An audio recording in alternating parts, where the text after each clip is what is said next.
নমস্কার, কেমন আছেন সবাই? রান্না আলাপে নতুন রেসিপিতে আপনাদের স্বাগত জানাই। আচ্ছা, আমার মতো কি তোমাদেরও সকালে এমন মনে হয় যে আজকে লাঞ্চ বক্সে অথবা স্কুলের টিফিনের জন্য অথবা ব্রেকফাস্টে কি এমন বানানো যায় যা সবাই চেটেপুটে খেতেও পারে আর হেলদিও হয় আর ইনস্ট্যান্ট হয়ে যায়? তাহলে চলো আজকে এমন একটা রেসিপি শেয়ার করি যেটা ঘরে থাকা খুব স্বল্প উপকরণ দিয়েই তোমরা খুব সহজে বানাতে পারবে। এটা ভীষণ হেলদি হয় আর খুব তাড়াতাড়ি হয়ে যায়। আমার মতো করে এটা একবার বানিয়ে দেখো, বাচ্চা থেকে বড় প্রত্যেকেরই খুব ভালো লাগবে। আর এটা স্পেশালিটি হচ্ছে অনেকক্ষণ পর অবধিও এটা একদম সফট থাকে আর ভীষণ টেস্টি হয়। ভিডিওটা তোমরা প্লিজ কেউ স্কিপ করো না, তাহলে আমারটা ফলো করে তোমরা যখন বানাবে তোমাদেরটাও একদম পারফেক্ট সফট অ্যান্ড টেস্টি হবে। রেসিপিটা ভালো লাগলে একটা লাইক দিও আর চ্যানেলে নতুন বন্ধু হলে চ্যানেলটা সাবস্ক্রাইব করে আমার পাশে থেকো। তাহলে চলো দেরি না করে শুরু করি।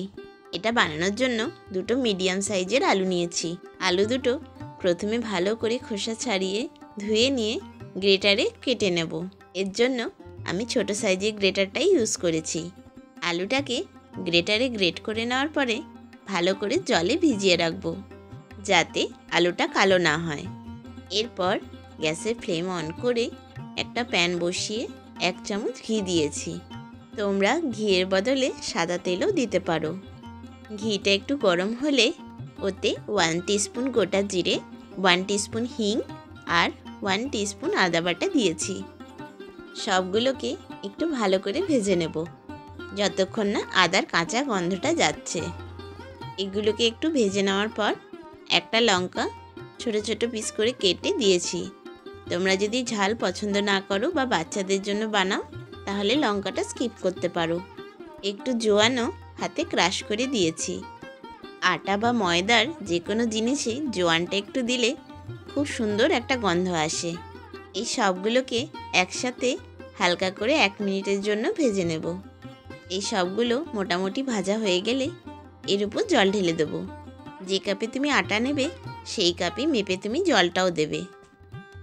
এখানে জলের পরিমাণটা হচ্ছে, যদি 2 কাপ আটা নাও তাহলে 2.5 কাপ জল দিতে হবে। জলটা একটু বেশি লাগার কারণ হচ্ছে আলুটাও এই জলই সিদ্ধ হবে। এরপর ওই গ্রেট করে রাখা আলুটা ছেঁকে এতে দিয়ে দেব।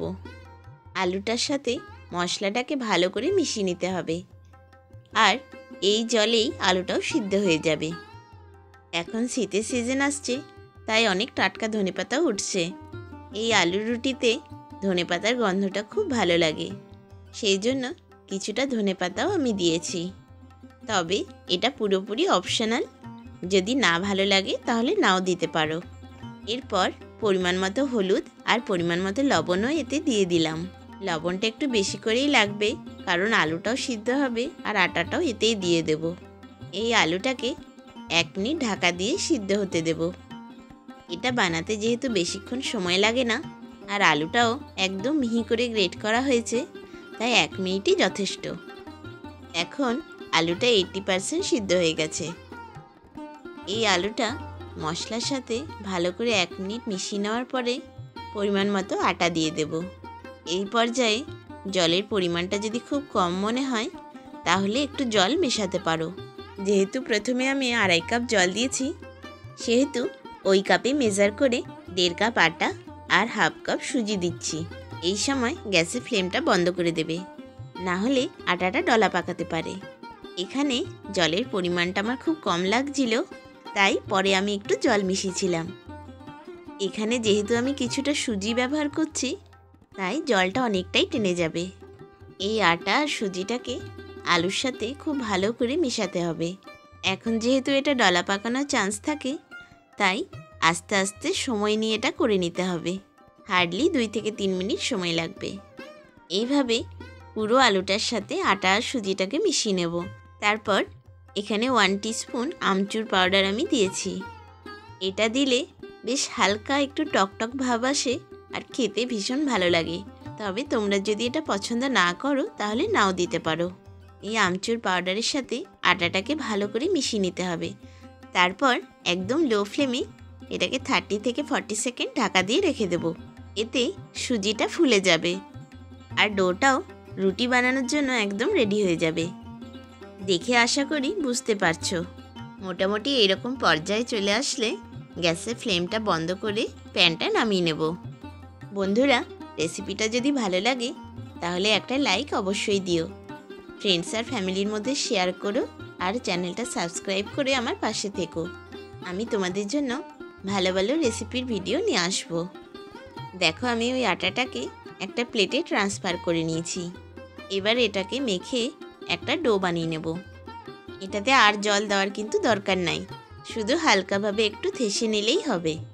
দেখো, আটা আর সুজিটা আলুর সাথে এত ভালোভাবে মিক্স হয়েছে, আমার হাতে আর লাগছে না। এবার এই আটাটা থেকে লইগুলো কেটে নিতে হবে।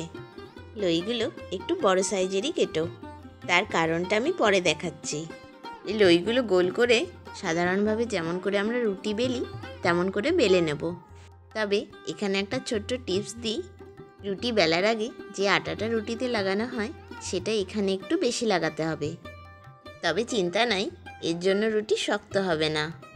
লইগুলো যেমন দেখাচ্ছি চেষ্টা করবে এই রকম সাইজেরই লইগুলো বানানোর। দেখে আশা করি বুঝতে পারছো রেসিপিটা ঘরে বানানো ভীষণ সহজ। মাত্র 2টো আলু দিয়েই 4 থেকে 5টা রুটি ভালোভাবে বানানো যায়। এই আলু ভরা রুটিটা ভীষণ হেলদি হয় আর টাইমও কম লাগে। আমার মতো প্রসেসে একবার ঘরে অবশ্যই বানিয়ে দেখো। কোনো রকম আটা মাখা বা পুর ভরার কোনো ঝামেলা নাই। খেতে ভীষণ ভালো হয় আর অনেকক্ষণ এটা সফট থাকে। যেদিন কিছু মাথায় আসবে না ব্রেকফাস্ট বা টিফিনের জন্য কি বানানো যায়, সেদিন এটা একবার ট্রাই করো। কথা দিচ্ছি প্রত্যেকের ভালো লাগবে। এখানে রুটিটা আমার বেলা হয়ে গেছে। রুটিটা কিন্তু বেশি পাতলাও হয়নি বা মোটাও হয়নি, একটা মাঝারি থিকনেস রেখেছি। এরপর যে কোনো বাটি বা ঢাকনা দিয়ে রুটিটাকে গোল শেপে কেটে নিতে হবে। আর ধারের যেগুলো বাদ গেল সেগুলো নেক্সট লোয়ের সাথে অ্যাড করে নেব। এই প্রসেসে বাকি সব রুটিগুলো বেলে নিতে হবে। তারপর রুটিটাকে তাওয়ায় হালকা করে সেঁকে নিয়ে অল্প পরিমাণ তেল দিয়ে ভেজে নিতে হবে। এখানে দেখে বুঝতেই পারছো অয়েল ব্রাশ দিয়ে অল্প অল্প করে তেল দিয়ে রুটিটা আমি ভাজছি। এইভাবেই 2 পিঠ একটু ভেজে নিতে হবে। বাস, তাহলেই রেডি আমাদের আলু ভাজা রুটি। এই রুটি দেখে যতটাই ভালো লাগছে খেতেও ততটাই টেস্টি হয়েছিল। ব্রেকফাস্ট বা টিফিনের জন্য একদম পারফেক্ট রেসিপি।